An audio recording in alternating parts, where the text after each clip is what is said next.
Today we are going to talk about yet another process that is quite difficult to do with just one hand, so I'm not sure how well this is going to go, but we'll see. And that is, of course, lettering. So this is comic number 208, which is the update for June 6th, which was a Monday, because this will probably be posted way after. And as you can see, I have lettered everything on the comic. This is usually how I do the comic. I border everything first, then I lay in the letters, then I usually ink them, and then I tighten up the pencil sketches for the figures. This time I did everything all at once, just because it was the most convenient for where I was doing this. And if I was a real pro letterer, I would have guidelines for each word balloon, so it would be perfectly straight, perfectly lined up, evenly spaced, all that good stuff. But I'm kind of a hack as far as that is concerned, so I just kind of eyeball things. This paper is what is called Kanson's Fanboy comic strip paper, which is a shitty name for such a neat product. The paper is really good, but before I was using the Strathmore stuff, I was lettering with this, which is a Sharpie pen. They make pens now. These are pretty sweet. They're pretty thin tipped, very even spaced. They don't bleed, which is nice.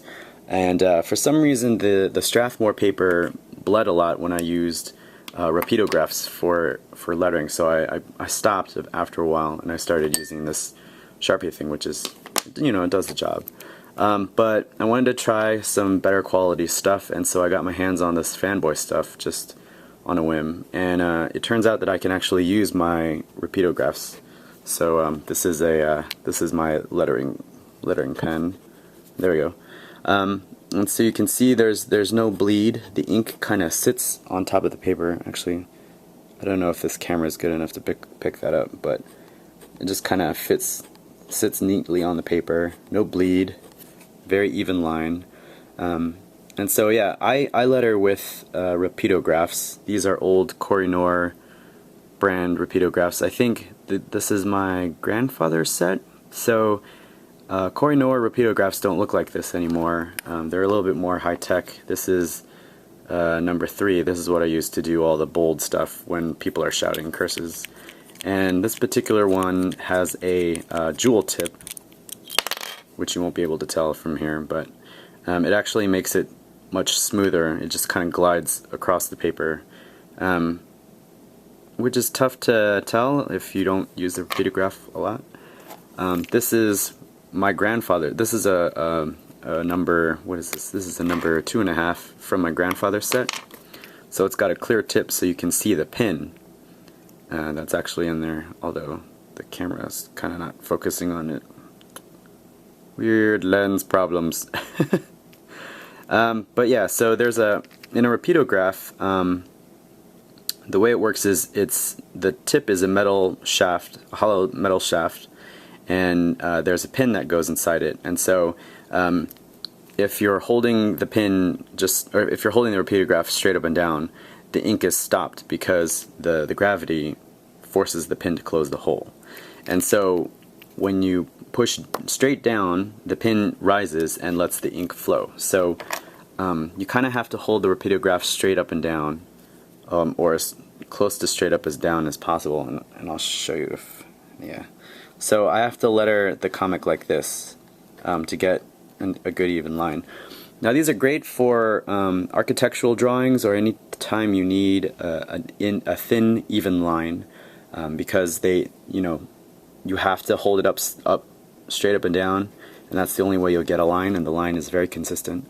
Some people choose to use microns for thin, even lines, but microns are felt tipped, so if you put more pressure on it, you get a thicker line or a thinner line depending on how you do it. So if you want like a dead even line that will never change width or anything like that, Rapidograph is the way to go. Takes some getting used to, and it is kind of a pain. So I am going to attempt to letter this first balloon It's kind of difficult holding the camera and doing this at the same time, so this will probably be the only frame you'll get to see me do. I'm going to be doing the normal letters with the size 1. Anytime you see anything italicized like this, I use the size 3 to just give it a thicker line. And then all the dialogue borders and word balloons are drawn by hand with this number 1. So this is the one I use most often. So here we go. Hopefully this shows up. Oh, this is going to be difficult. Alright,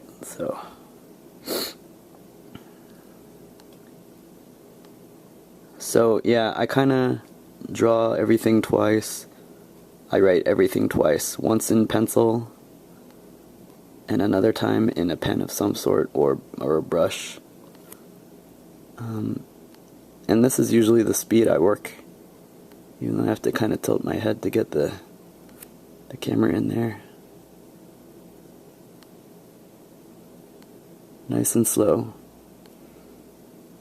Lettering is an art of patience.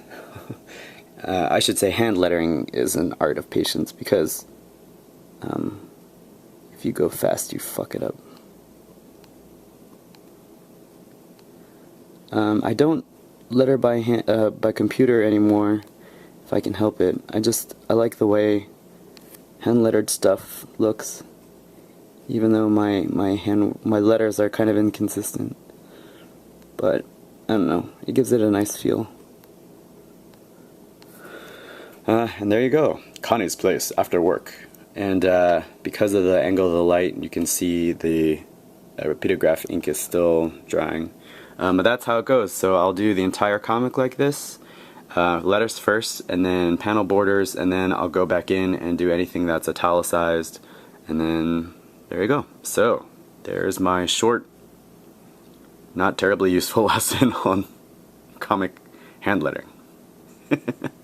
Thanks for watching. Bye.